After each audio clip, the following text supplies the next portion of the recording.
Kristen, if you could just tell me a little bit about your near-death experience and what happened, and how things led up to that experience that you had. So, really, to just kind of give you a little bit of background on myself, actually, I just would like to note that, I do have a congenital heart defect, and I've lived with this for my entire life, something I was born with. And, I've known that I was going to struggle throughout my life with this heart condition.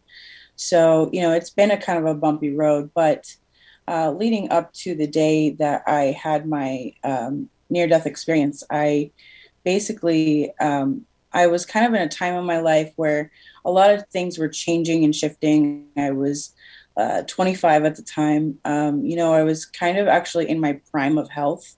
I felt like I was pretty much, I exercised. I had a very well balanced diet. I was pretty much, in other words, my doctors viewed me as like my very best that I could be at that moment for my life.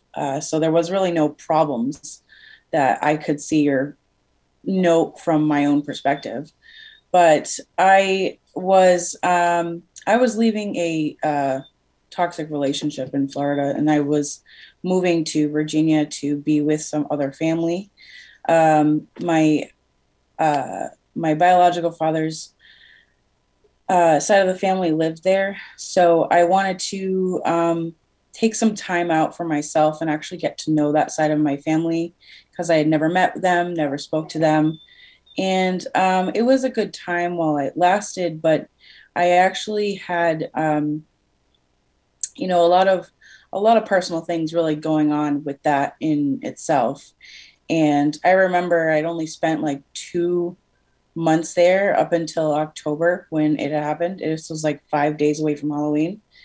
And I remember I walked into the gym, and I had clocked in and everything was fine. It was just a normal day. Like I was just going to go through and have a, good exercise workout routine.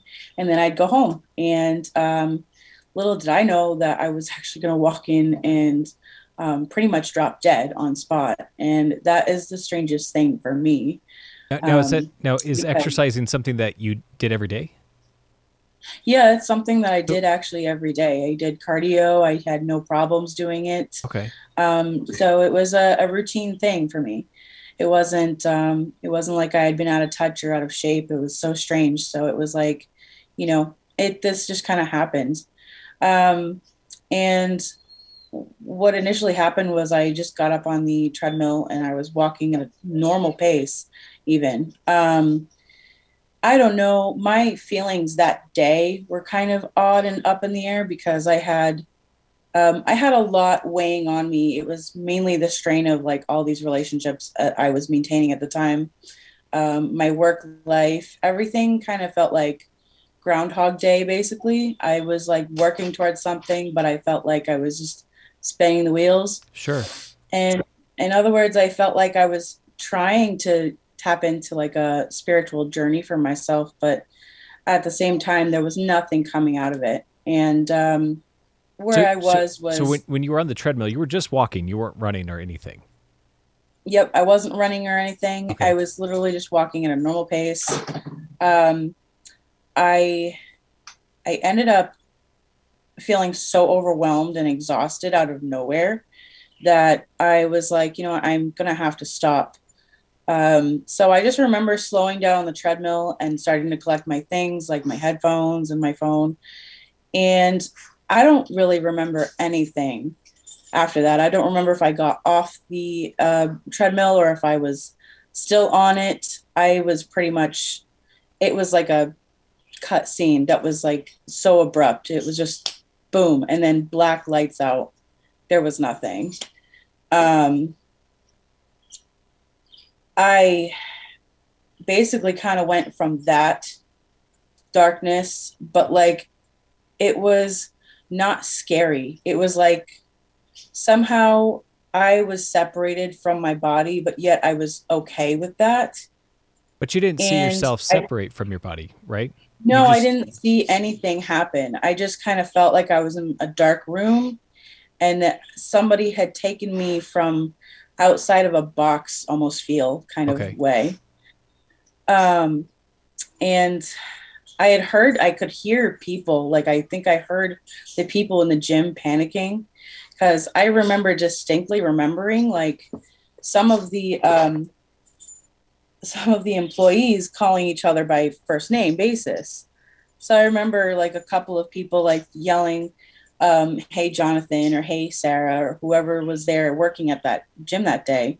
Not their real names, but just Sure. as example. And I I did wake up like several days. It was 13 days after in the hospital, but before I had even awoke from that, I went from like this pitch black dark to this light.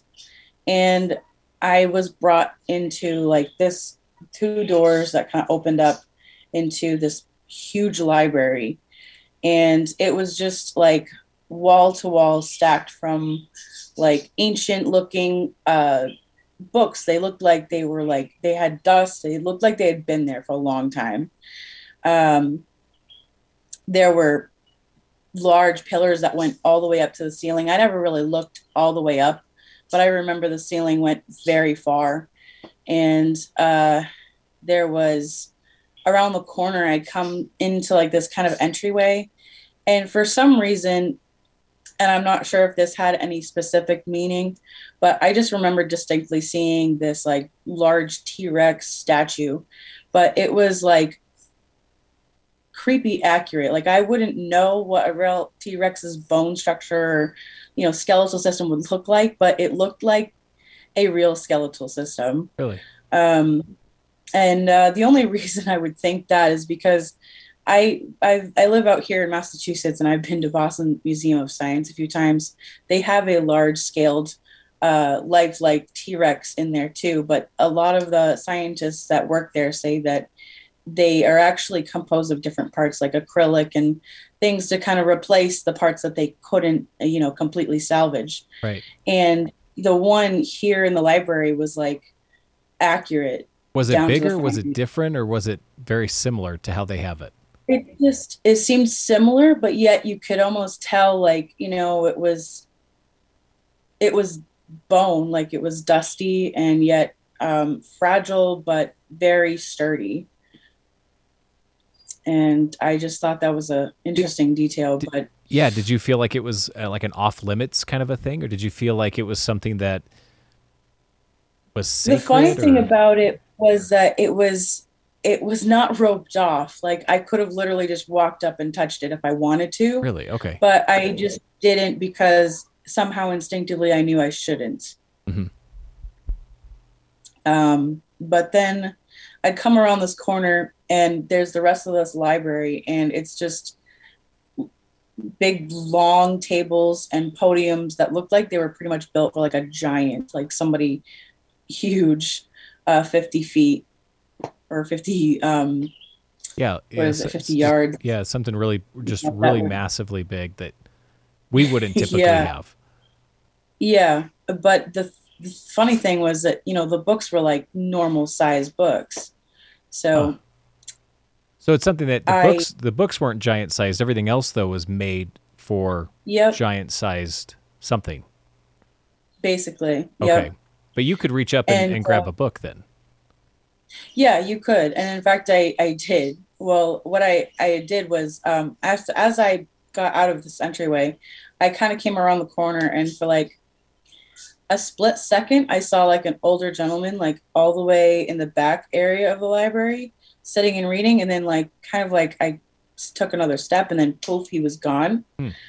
And I don't know if he just didn't want to be there or was, meant to be somewhere else as I got closer. But that I thought was a strange detail. And I also, this room that I walked into, it was like when you walk into an auditorium full of people, you can feel kind of, at least I can feel the energy from other Sure. people. Like you Sure. can feel like the whole room is crowded. Right. And this is what it felt like, but there didn't seem to be anybody visible to me. And I remember just looking at the books, and I got very curious to see, what was in them. And so I walked over to take a look, and I opened one book, and there was just nothing in it. There was no page. All the pages were empty, completely blank. Every single one of them, I kept going through each page, and then I'd pick up another book, and I just kind of kept, going through different books. Like I went through several different of them, and there was just no words. So did the books all? So the books all look the same though, or did they look They all different? looked the same. They were all identical with like green and like gold kind of like embroidering or some fine details on the sides. But they all just had blank pages in every single one. At least that you Blank picked page. up. Yep, Yeah. every single one that I picked up. Yeah. Did you think that Um, there was a reason for that? I felt like, maybe there was something in there, but I wasn't supposed to see it yet. Okay. But for some reason, I was brought to this place to be shown that it exists, but I couldn't access anything at that time. That's the only thing I could really think or feel at that moment.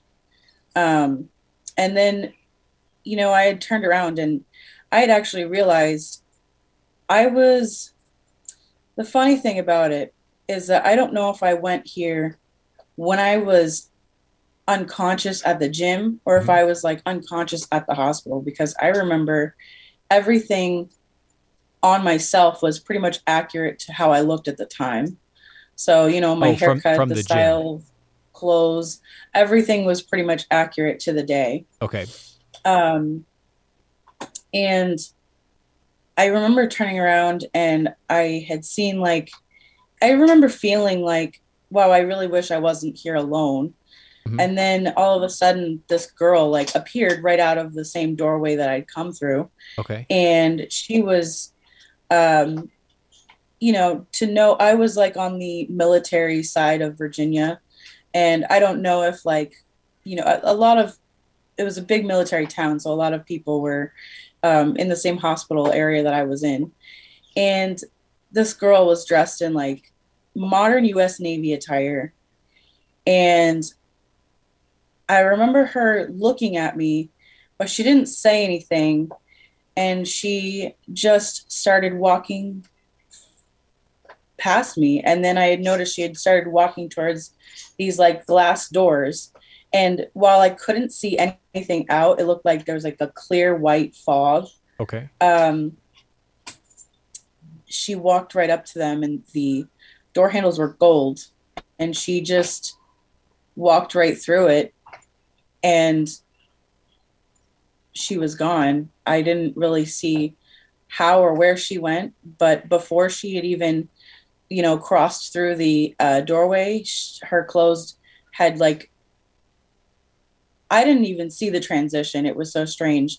She was suddenly in her uniform, and then suddenly she was in like a white sheet, kind of like a white robe or something. Really? Okay. So something maybe like an ancient type robe or a gown or something like that.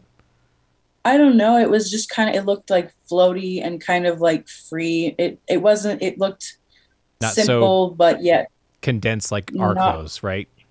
yeah, Yeah. yeah, Now, yep. you mentioned that she was there and she came through and she went to that site. Is that light that you saw through the glass and through those doors?